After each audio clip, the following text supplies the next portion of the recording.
যে তৃতীয় আৰু চতুৰ্থ শ্ৰেণীৰ চাকৰিত APSCৰ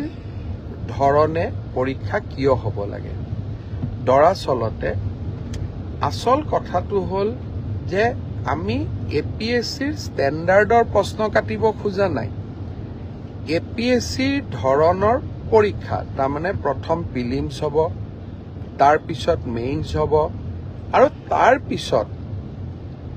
আমাৰ ভাইবা হ'ব কিন্তু পৰীক্ষাৰ প্ৰশ্নৰ ষ্টেণ্ডাৰ্ড চতুৰ্থ শ্ৰেণীৰ কাৰণে APSCৰ দৰে নহয় পৰীক্ষাৰ প্ৰশ্নৰ ষ্টেণ্ডাৰ্ড মেট্ৰিকৰ দৰে হ'ব হায়াৰ সেকেন্ডাৰীৰ দৰে হ'ব তেনেকে তৃতীয় শ্ৰেণীৰ কাৰণেও আমি এই ধৰণৰ যিটো পৰীক্ষাৰ বাবে প্ৰয়োজনীয় অৰ্থাৎ গ্ৰেজুৱেশ্যন যাৰ কোৱালিফিকেশ্যন তাৰ বাবে সিলেবাস গ্ৰেজুৱেশ্যন হ'ব হায়াৰ সেকেন্ডাৰী যাৰ সিলেবাস তাৰ সিলেবাস হায়াৰ সেকেন্ডাৰী হ'ব কিন্তু আমি এটা প্ৰস্তাৱ দিছিলো যে এইবাৰ ADREৰ পৰীক্ষা প্ৰিলিমছ হওক মেইনছ হওক আৰু ইণ্টাৰভিউ হওক কিয় কৈছিলো আপোনালোকে জানি আচৰিত হ'ব যে ৭,০০০ পোষ্টৰ ভিতৰত এটা পোষ্ট আছে যাৰ কোৱালিফিকেশ্যন হায়াৰ সেকেন্ডাৰী আৰু সেই শিতানত ৩,৭০০ পোষ্ট আছে তাৰ বিপৰীতে 11 লাখ ল'ৰা ছোৱালীয়ে আবেদন কৰিছে 11 লাখ ল'ৰা ছোৱালীক যেতিয়া আমি পৰীক্ষা পাতিব যাম এটা পৰীক্ষা কেন্দ্ৰত যদি ৫০০কৈও আমি ল'ৰা ছোৱালী বহাৰ সুবিধা দিওঁ আমাক ২১০০ পৰীক্ষা কেন্দ্ৰ লাগিব আৰু ২১০০ পৰীক্ষা কেন্দ্ৰত সমানে এটা পৰীক্ষাৰ কোৱালিটি মেইনটেইন কৰাটো অসম্ভৱ প্ৰত্যাহ্বানমূলক হৈ পৰে যেতিয়া আমি 2100 পৰীক্ষা কেন্দ্ৰত আমি পৰীক্ষা পাতিম কৰবাত ইনভিজিলেটৰজন ইমান ভাল কোৱালিটি নহব পাৰে